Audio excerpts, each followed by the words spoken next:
स्वः तत्सवितुर्वरेण्यं भर्गो देवस्य धीमहि धियो यो नः प्रचोदयात्। ॐ भूर्भुवः स्वः तत्सवितुर्वरेण्यं भर्गो देवस्य धीमहि धियो यो नः प्रचोदयात्। ॐ भूर्भुवः स्वः तत्सवितुर्वरेण्यं भर्गो देवस्य धीमहि धियो यो नः प्रचोदयात्।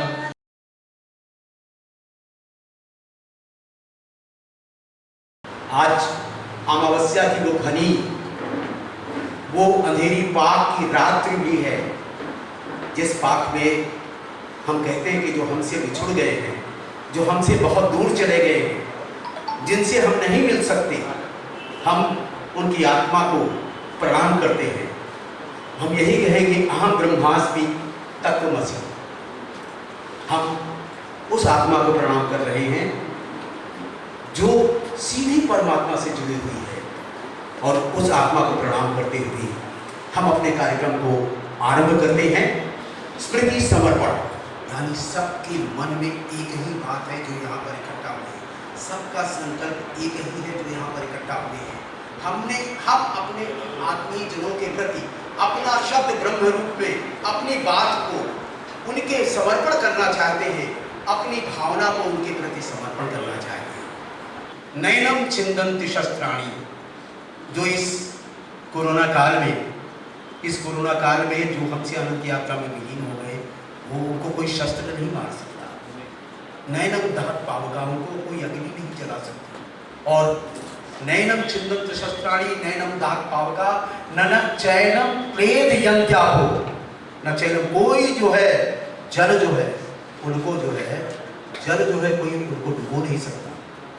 और न शोषयति पावता, और कोई हवा जो नहीं है उनको सूखा सके।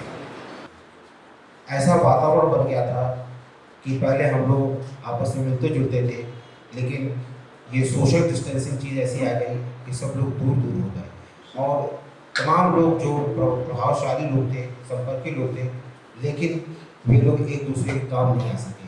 तो इसी तरह की एक घटना मैंने देखी थी, सुनी थी, आप लोगों ने सुनी होगी कि गुड़गांव में एक लड़की थी जो अपने शरीर पिता के साथ रहती थी, और ये लॉकडाउन पीरियड में उसका रोजगार चला गया, और पिता बीमार पड़ गया, एक्सीडेंट हो गया, चोट लग गई, और ये था कि कैसे जीवन कटेगा, कहाँ रहेंगे, आगे बड़ी भी विष्ठा थी। तो उन लोगों ने तय किया कि घर लौटना जरूरी है। घर कैसे लौटें, ना कोई हवाई जहाज, ना कोई ट्रेन, ना कोई बस, ना कोई ट्रांसपोर्टेशन, कुछ नहीं। मैं प्रणाम करता हूँ उस 15 साल की लड़की को और उसकी साइकिल को। मैं प्रणाम करता हूँ उस 15 साल की लड़की को और उसकी साइकिल को। उस लड़की के पास हौसला था, और उस साइकिल ने लड़की के हौसले को धोखा नहीं किया। अनजान राहों वाली लंबी सी सड़क पर लड़कियों वाली एक साइकिल पर पिता को पीछे बिठाकर उसे चला दी 15 साल की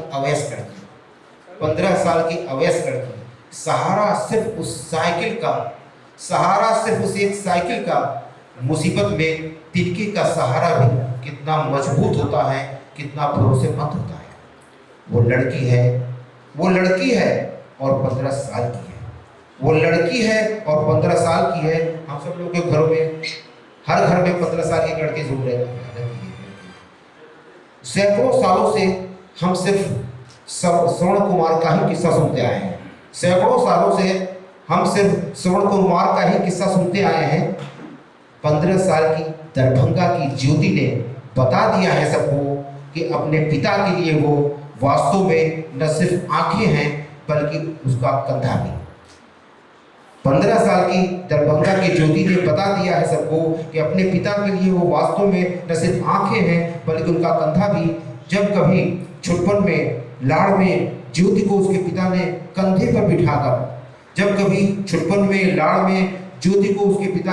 पर बिठाकर, जब कभी कुछ दौड़ लगाई होगी और कंधे पर उछलते हुए ज्योति खिलखिलाई होगी, इतने वर्षों के बाद ज्योति ने भी अपने पिता के चेहरे पर ला दी है मुस्कान। इतने वर्षों के बाद ज्योति ने भी अपने पिता के चेहरे पर ला दी है मुस्कान। न सिर्फ सुकून की मुस्कान बल्कि पूरे गांव, शहर और दुनिया के सामने सीना चौड़ा करके कर दिया है खड़ा। लोग कहने लगे हैं, फुसफुसाने लगे हैं, लोग कहने लगे हैं, फुसफुसाने लगे हैं, बेटी हो तो ज्योति जैसी, बेटी हो तो ज्योति जैसी। तारणहार सिर्फ लड़की ही नहीं होती, तारणहार सिर्फ लड़के ही नहीं होते, लड़कियां भी होती हैं तारणहार, लड़कियां भी होती हैं तारणहार। मैं प्रणाम करता हूँ उस 15 साल की लड़की को।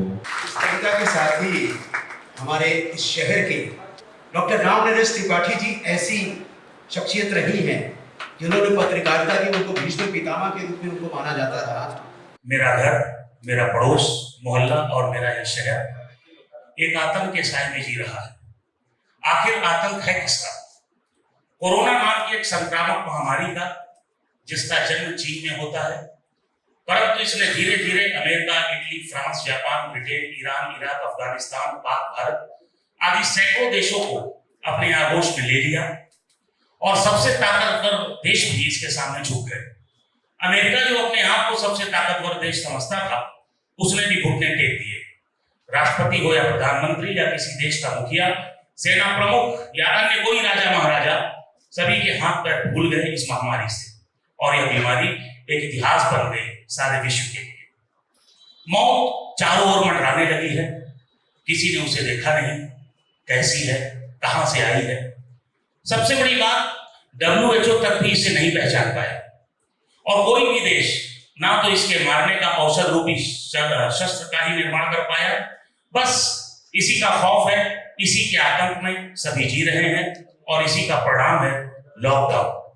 लॉकडाउन का सामान्य अर्थ कैदियों से जुड़ा हुआ है।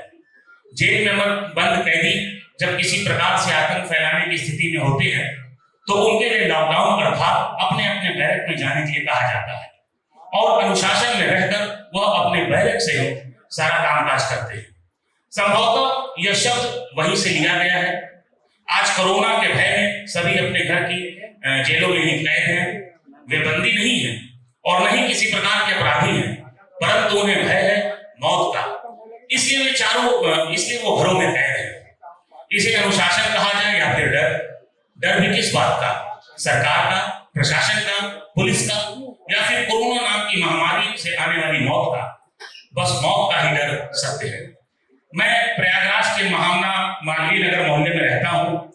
इस मोहल्ले का भी अपना एक इतिहास है। इसका पुराना नाम अहियापुर है, जिसके नाम से ही स्पष्ट है आही नाम सर। यमुना के तट पर कंबल और अश्व तट दो किनारे पर अहि अर्थात सड़कों का वास था। फलस्वरूप इस क्षेत्र का नाम भी अहियापुर पड़ गया होगा। कुछ लोग इसे याहिया खां से जोड़ते हैं, परंतु सच्चे अर्थों में प्रयाग का प्राचीन गौरव यही है। कभी यहाँ यमुना का प्रवाह था और पास में ही गंगा का प्रवाह और संगम भी कहीं आसपास ही हुआ करता था। बहुत बहुत आभार। ऐसा नहीं कि हमने सबको इसमें शामिल कर लिया। भूलवश जिनके भी नाम छूट गए उनसे भी क्षमा प्रार्थी हूँ, उस परिवार से क्षमा प्रार्थी हूँ। फिर भी कोशिश किया है सबको इसमें समेटने की।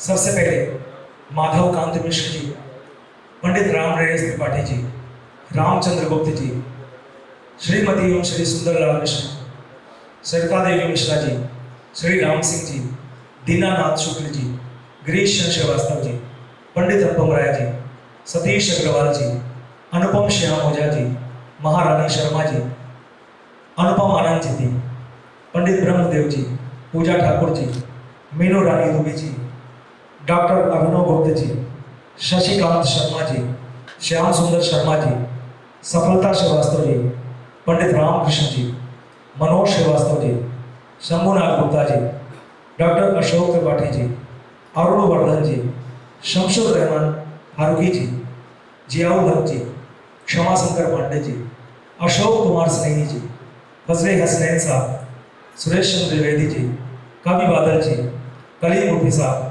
रोली नारायण, विपिन टंडन, आकाश नागर, बड़ा युवा कलाकार था, इसका नाम छोड़ गया था। मैंने भी उसे सिखाया था। बहुत कम उम्र में चला गया, बहुत अच्छा गायक था। इसी कोरोना काल में। और रश्मि दीक्षित जी इलाहाबाद विश्वविद्यालय में, वो भी थी। इन दोनों का नाम भी छूट गया था मुझसे, तो इसमें मैंने जोड़ा। इन सभी को आज हम स्मृति समर्पण के रूप में याद करेंगे। इनके परिवार से जो लोग भी यहाँ पर आए हैं उनका स्वागत है।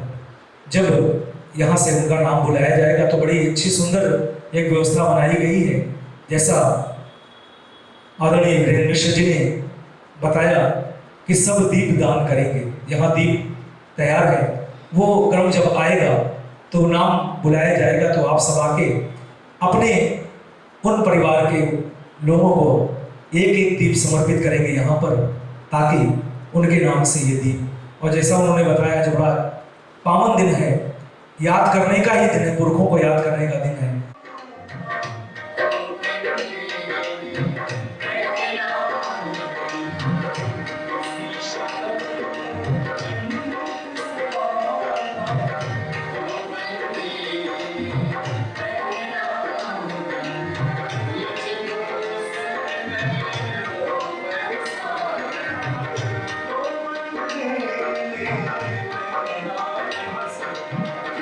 के पीस लो और उसका जो सख्त निकले वही आपका घाव लगा। लेकिन एक बात ध्यान रखना बच्चा, तुम मांस मछली मत खाना, ताड़ी दारू मत पीना, चाल चलन एकदम ठीक रखना बच्चा। बस देखो फिर। और बच्चा, ये है कंठा, इसको तुम अपने गले में पहन लेना। और जब मृत्यु के करीब हो, इस तरह के कार्यक्रम का आयोजन इलाहाबाद में हो रहा है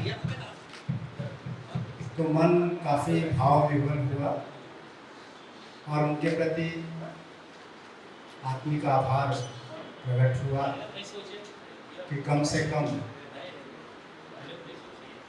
एक क्षण ऐसा आएगा जब जो लोग हम लोगों से बिछड़े हैं उनकी स्मृति का एक सामूहिक आयोजन होगा। इनमें से जो लोग हैं उनमें से कई ऐसे नाम हैं, कई ऐसे लोग हैं जिनसे बहुत निकट का संबंध था। आदरणीय पंडित राम नरेश त्रिपाठी जी, उनसे से बहुत स्नेह मिलता था। आदरणीय डॉक्टर दीनानाथ शुक्ल जी, उनसे तो बहुत निकट का संबंध था। अनुपम आनंद और मीनू दुबे, ये तो हम लोगों के सहपाठी ही थे। हम लोगों ने साथ साथ इलाहाबाद विश्वविद्यालय में मास्टरी डिग्री पूरी की थी और रिसर्च भी हम लोग साथ साथ ही करते रहे। डॉक्टर अशोक त्रिपाठी का था, बहुत सारे नाम बहुत निकट के थे जिनके साथ बड़ा आत्मीय रिश्ता था। सभी लोग लगभग जितने हैं, आज हम सब लोग उनके प्रति एक विनम्र श्रद्धांजलि अर्पित कर रहे हैं, एक स्मृति समर्पण है, उन्हें याद कर रहे हैं। इससे शायद अंदर से आत्मीय तोष हम सबको प्राप्त हो रहा है।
छाया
और इसी साथ दीनानाथ शुक्ल दीन जी का जो नाम आता है, दीनानाथ शुक्ल दीन जी ऐसी शख्सियत इलाहाबाद की रही है जिन्होंने गंगा माँ के लिए अपने जीवन को समर्पित कर दिया।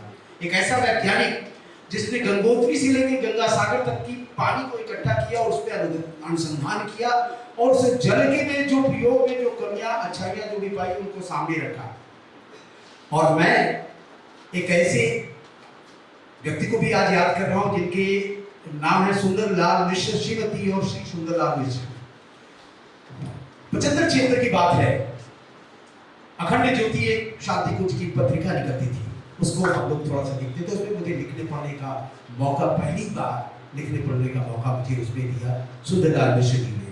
और सुंदरलाल मिश्र जी ने शांति कुंज के साथ जो जिस तरह से जुड़ के उस परिवार को बढ़ाया, हरिद्वार पहुंचे और हरिद्वार में रह के उन्होंने शांति कुंज का जो ये है आज उसमें स्थिति में पूरी तरह से जुड़े रहे और प्राकृतिक चिकित्सक के रूप में उन्होंने बतिया यहाँ पर एक तैयार।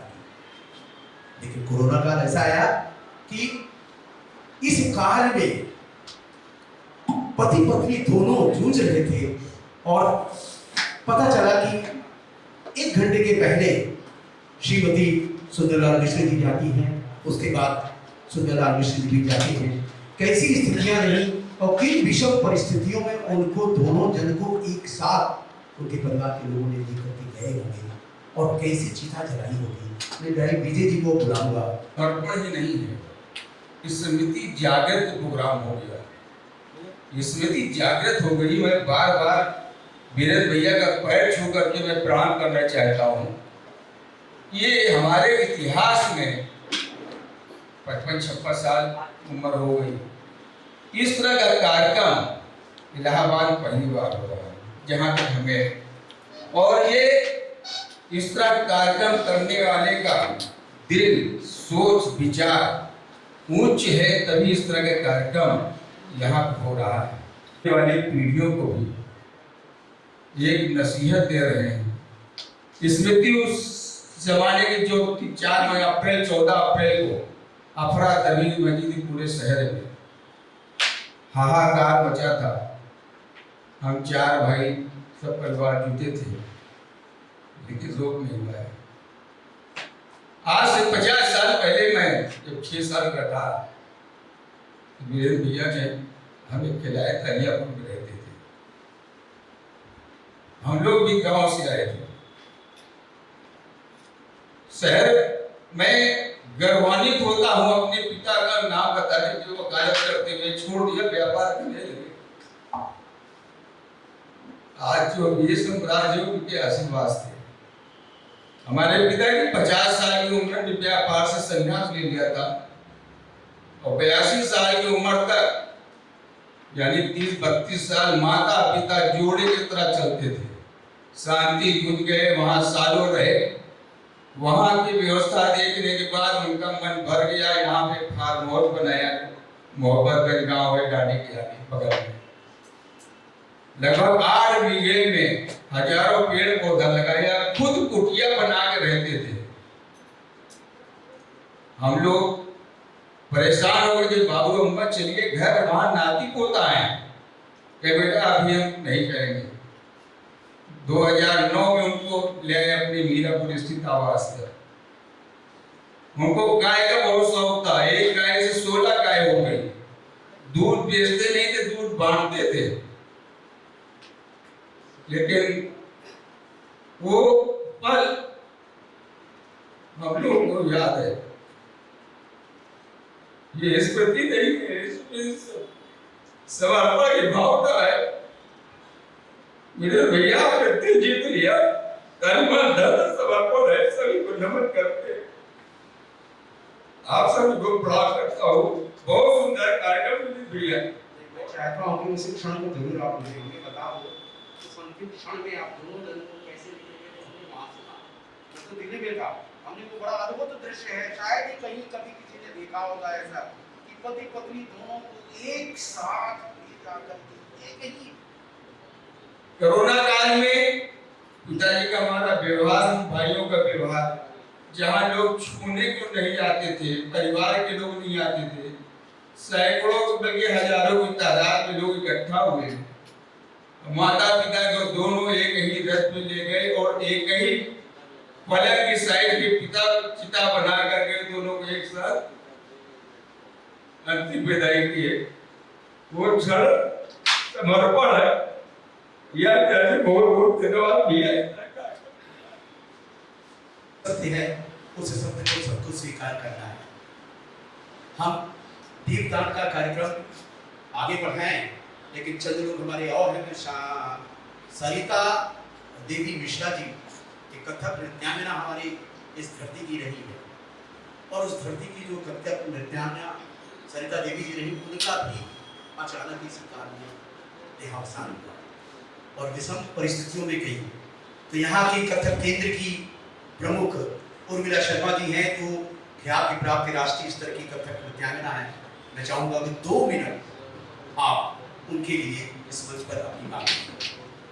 तो है, कितनी बड़ी बात है कि उन्होंने आज सबको एकत्रित किया, सबको याद करने के लिए।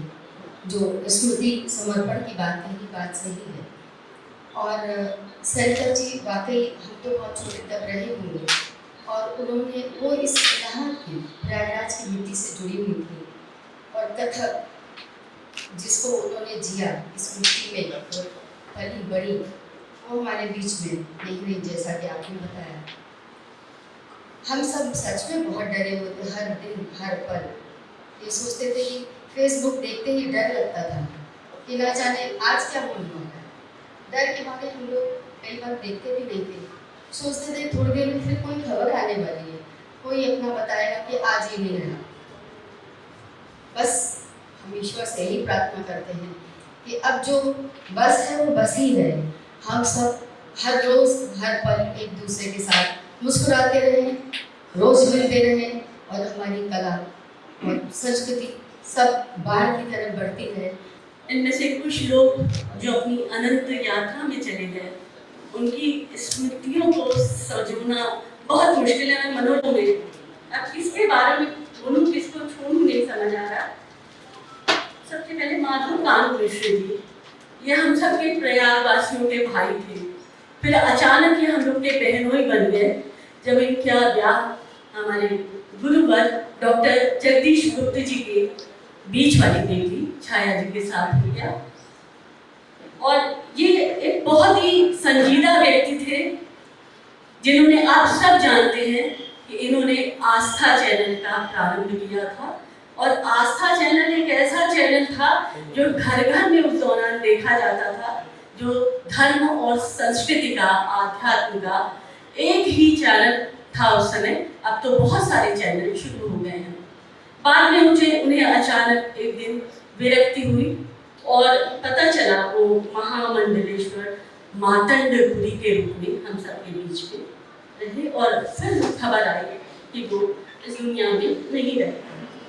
अभिनव गुप्त, जो डॉक्टर जगदीश गुप्त जी बहुत ही यशस्वी संतान थी और बहुत अच्छे चित्रकार थे। उनके बनाए हुए कुछ चित्र यहाँ पहले थे और बहुत अच्छे पोर्ट्रेट्स बनाते थे वो अपने पिता के। मैंने कितने बार कहा कि गुरु जी इतनी बढ़िया रेखांकन करते थे, तुम उनको क्यों नहीं करते हो? तुम इतने दुनिया भर के बनाते रहते हो, सबको देते रहते हो। गुरु जी के जितने रेखांकन है सबको उनको स्कैन करो भाई, सब खराब हो रहे हैं। सब लाखों की संख्या में गुरु जी के वो थे। जब भर्ती होते थे तो एक एक नर्स का, एक एक डॉक्टर का वो रेखा चित्र बनाते थे और फिर उसके बाद उसको दे देते थे। और शायद बताऊं मैं आपको कि वो कोई भी कार्ड आता था, जैसे आमंत्रण कार्ड, उसको रख लेते थे जिसके पीछा का पन्ना खाली होता था, पीछा खाली होता था, सादा होता था, उस पर वो रेखांकन किया करते थे। इस तरह उनके पास लाखों की संख्या में रेखांकन थे और ये काम कर रहे थे। वो काफ़ी उन्होंने, अभिनव ने किया था, उनका स्कैन किया था, काफ़ी कुछ किया था। उन लोगों की ये योजना थी कि उन लोग एक प्रदर्शनी करेंगे। मनोज श्रीवास्तव जो ग्लोबल ग्रीन संस्था जिन्होंने शुरू की थी और बड़े समर्पित थे पर्यावरण को, बहुत ज़्यादा मतलब पर्यावरण को जीते थे। माँ गंगा के लिए सब काम कर रहे थे। उन्होंने कहा क्यों नहीं यमुना माँ के लिए, रन फॉर जमुना, कितने कार्यक्रम उन्होंने किए, कितने ज़्यादा जागरूकता के कार्यक्रम किए उन्होंने पर्यावरण के लिए। और एक मैगजीन भी निकालते थे ग्लोबल ग्रीन्स की वो। और चलिए करेंगे, सारी बातें अधूरी लगे, लेकिन ये बात भी अपनी जगह बिल्कुल सच है जो हमारे वीरेंद्र भाई बार बार कह रहे कि आकाश में सितारे की तरह वो टिमटिमा रहे हैं सब।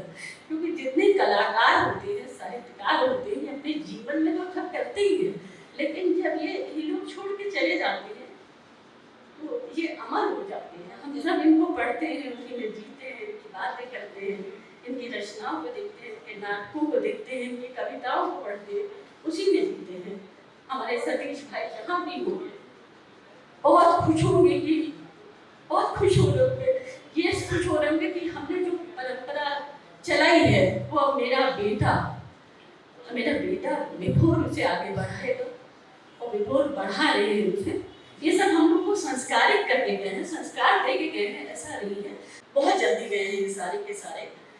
राम नरेश मिश्र जी ने सबकी पत्री बाजा करते थे, अपनी पत्री नहीं बाजी, लेकिन बता देते कि मैं जा रहा हूँ, मैं जो बात करनी आ रहा है।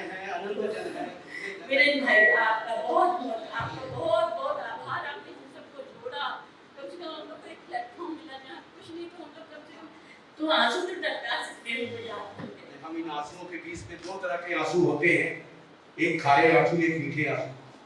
उनकी मंदिर न बन सका, रोएंगे सारी उनकी मंदिर न बन सका, पूजा के जितने फूल थे पानी में।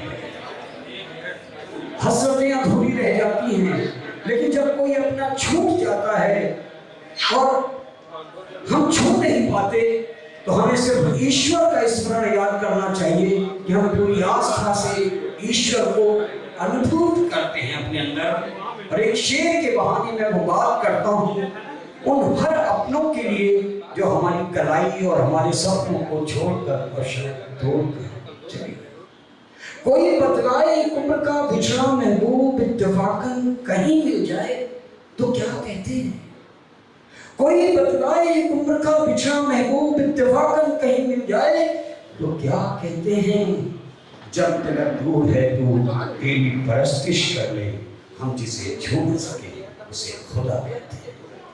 गम की काली रात अमावस तेरी यादों का जुगनू, गम की काली रात अमावस तेरी यादों का जुगनू, एहसासों की रेल चली है हर डिब्बे में तू ही तू, हर डिब्बे में तू ही। तो वो भाव आ रहा है। अभी जब विजय भैया बोल रहे थे तो बार बार मैं सोच रहा था कि कैसा गम कैसा दुख, मतलब इस बार तो जो सेकंड जो फेज आया सुबह, अभी जब शांति जी बोल रही थी और आपको डर लगता था जैसे ही फोटो फ्लैश होती थी। ये जो 3-4 अप्रैल से जो चीजें चली हैं, मतलब एक अजीब सा डर, एक दहशत सी मन में। और 3-4 ऐसे आदमी जनों का जाना हुआ, तो मुझे फाफा घाट पे भी जाना हुआ, वो मैं मंदिर बयान नहीं कर सकता। आप विश्वास मान के चलिए कि 80-90% शवों के साथ मात्र 4 लोग भी शायद होते थे। और भैया तो गए होंगे, मतलब जिस क्या बोला जाए, जिस दुख से आप गुजरे हैं, वो चीख, वो चित्कार, सन बहती हवा, और ऐसा लग रहा था कहीं महाभारत काल का कहीं युद्ध हुआ हो, हर जगह से कहीं हवा चलती थी तो कुछ ना कुछ फिर से वहां से धुआं उठता था। मुश्किल से 1.5-2 फीट पे सारी चिताएं लगी थी। ऐसा बहुत कुछ था। अशोक त्रिपाठी दादा की भी याद आती है। अब तो लोगों ने नहीं देखा होगा, लेकिन हम लोग उस समय थे जब साइकिल के आगे तुलसी भी लगी हुआ करती थी। चाचा जी आते थे, अशोक चाचा जी आते थे साथ में, बहुत सारी चीजें हैं। आज जब ये कार्यक्रम हो रहा है तो विश्वास मानिए यह सिर्फ कार्यक्रम नहीं है, ये उन लोगों के प्रति सच्ची श्रद्धांजलि है, श्रद्धा सुमन है। बहुत सारे प्रोग्राम होते चले आ रहे हैं। तकरीबन 25-30 साल से मैं भी इसमें हाजिरी देता हूँ पाबंदी के साथ, मगर आज का ये प्रोग्राम ये हमेशा याद रखने वाला प्रोग्राम है। वो एक बहुत बड़ा काम होगा, और यह एक किसी आयोजन में इनके नाम से, इन्हीं की स्मृति में हम उस कार्यक्रम को बढ़ा करके एक पुरस्कार करेंगे जो साहित्य का होगा, संस्कृति का होगा, पत्रकारिता का होगा, रंगकर्म का होगा, फिल्मकारों का होगा। अब ये धरती जो है प्रयाग की धरती, इन सब के नाम से ही आगे बढ़ेगी। इनका अनुभव जो आज पिता बन गए हैं, पुत्र या पुत्रियां भले ही उन पर नाराज हो रहे हैं, ठीक है, तुम भी पिता बन जाओगे। जब तुम पितामह बन जाओगे तो तुम पिता बन जाओगे, और फिर तुम्हारे बाद में जो पीढ़ी आएगी वो भी तुमसे उन्हीं अनुभवों को जानना चाहेगी। एक अच्छे भाव के साथ, एक अच्छे संकल्प के साथ हम चाहेंगे कि देखिए, अश्रुधारा तो बहेगी, अश्रुओं का तो कोई थमना हो नहीं, लेकिन मैं चाहता हूँ life is not a struggle, life is peace. जीवन संघर्ष नहीं है, जीवन आनंद का नाम है। जीवन में संघर्ष में न राम न श्री कृष्ण, दोनों का नाम ले लीजिए आप। जीवन के जन्म से लेकर अंत तक आप दिन चले जाइए, अनंत संघर्षों का वो मतलब सागर लहराता चला रहा है। तो मैं चाहूंगा कि इसमें मत डूबिए। संघर्ष जीवन है, मृत्यु को एक विश्राम स्थल है, सच है, और ये अंतिम स्थान है, ये भी सच है। लेकिन इसको मैं समझता हूँ कि इसी तरह के दीपदान जैसे ऐसे कुछ कार्यक्रमों के साथ उत्सव की तरह से मना लें, उनको किसी तरह से याद कर लें। यही करेंगे, रो करके कुछ नहीं होने वाला, न रोने से कुछ बनने वाला। उनको एक उत्सव में ढाल दें। मैं चाहूंगा बोनी 2 मिनट आप बोले, 2 मिनट करके हमारे सब भाई एक एक करके जो बोलना चाहते हैं अवश्य बोलें। सभी को मैं समर्पित करता हूँ मेरे भाई ने जो कार्यक्रम जो इसका शुरुआत की है, मैं उनको लाख धन्यवाद देता हूँ कि शायद ही मेरा ख्याल शायद इस शहर के अंदर मेरा ख्याल पहला प्रयास है जब सारे लोगों को इस प्रति समर्पण के रूप में इस प्रोग्राम को आयोजित किया है। ये ग्रहण करके जाना होगा। बातें हो गई, बहुत अनोखा कार्यक्रम हुआ, सबको हम लोगों ने अश्रु के साथ विदा भी किया। विजय मिश्र जी जिस समय माता पिता की कहानी बयां कर रहे थे, मिश्रा जी ने बहुत दबाव दिया, लेकिन वो बयान नहीं कर पाए, वो दशांश से भी नहीं बता पाए, और यही स्थिति होती है। लेकिन बड़भागी है ये परिवार, ऐसे माता पिता कहाँ होंगे कि एक साथ जीवन व्यतीत किए, एक साथ साथ एक ही सैया, जो अंतिम सैया लगी वो भी एक साथ है। ये साधारण बात नहीं है। उनकी अनंत यात्रा जो थी वो भी एक साथ हुई। लेकिन जो एक प्रश्न आज यहाँ हम रखना चाह रहे हैं, समय चूंकि बस लगभग पूरा हो चुका है, प्रश्न एक ये उत्पन्न हो रहा मित्रों कि ये सब बहुत ही दुर्लभ व्यक्तित्व है। वो भी आ रहा है। प्रेमचंद्र द्विवेदी जी मुंबई से आए हैं। मैं चाहता हूँ वो भी 2 मिनट के लिए अपनी भाव व्यक्त करें और कम से कम अपनी बात से कम से कम हमें ये बताएं कि किन स्थितियों परिस्थितियों में हम लोग इस धरती से जुड़ करके यहाँ का प्रसाद ग्रहण करके जब बाहर पहुंचे तो कैसे क्या क्या नहीं कर। श्रुते प्रमाणम स्मृति प्रमाणम पुराण मुक्त्यंत परम प्रमाणम यत्रास्ति गंगा यमुना प्रमाणम सतीर्थ राजो जयति प्रयाग। यह श्लोक हमें याद करवाया था स्वर्गीय डॉक्टर रामनेश त्रिपाठी। मैं बड़ा निशब्द हो जाता हूँ। मेरी जीवन की यात्रा, ऐसा लगता है कि प्रयाग में अब किसके साथ बैठ करके विचार विमर्श करूँगा। 1989 या 90 का दशक था। प्रतिभा त्रिपाठी जी ने परिचय कराया हमारा। आज 100 करोड़ हमारे फॉलोवर हैं जो भी कार्य हमने किया पूज्य त्रिपाठी जी के निर्देशन में, उत्तर प्रदेश के समस्त तीर्थों की महिमा। और आज हम बस एक श्लोक सुनाएंगे। ओम तपः स्वाध्याय निरतम तपस्वी वाग्वेदां वरम।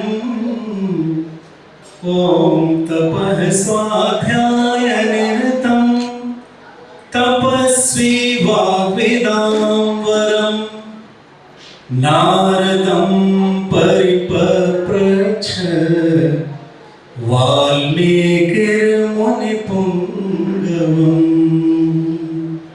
ये हमारी श्रद्धांजलि है।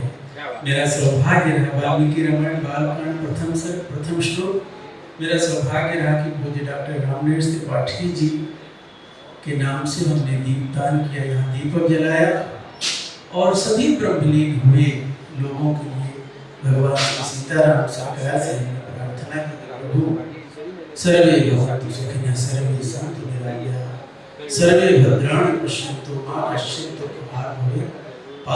सारे लोगों ने कह दिया है कि अब यदि मैं कहूँगा दादा तो वो अतिशयोक्ति होगी। वैसे एक बात जरूर कहना चाहूँगा कि आज का ये ऐतिहासिक दिन प्रयागराज के इतिहास में स्वर्णिम अक्षरों में लिखने के योग्य है। क्या और ये जो विजय मिश्रा जी की भावनाओं का एक प्रेजेंटेशन हुआ यहाँ पर, मैं तो ये कहता हूँ कि यहाँ से लेकर के बॉम्बे दिल्ली तक भी आज किसी कलाकारों के लिए, साहित्यकारों के लिए, नाटककारों के लिए या लेखकों के लिए या समाजसेवियों के लिए किसी ने भी इतनी बढ़िया सोच नहीं रखी। कारण कि जब मन शुद्ध होता है तभी विचार अच्छे आते हैं। आज वीरेंद्र भाई का मन शुद्ध है, तभी इनके अंदर एक शुद्ध विचार आया जिसकी प्रस्तुति हम लोगों ने देखी है।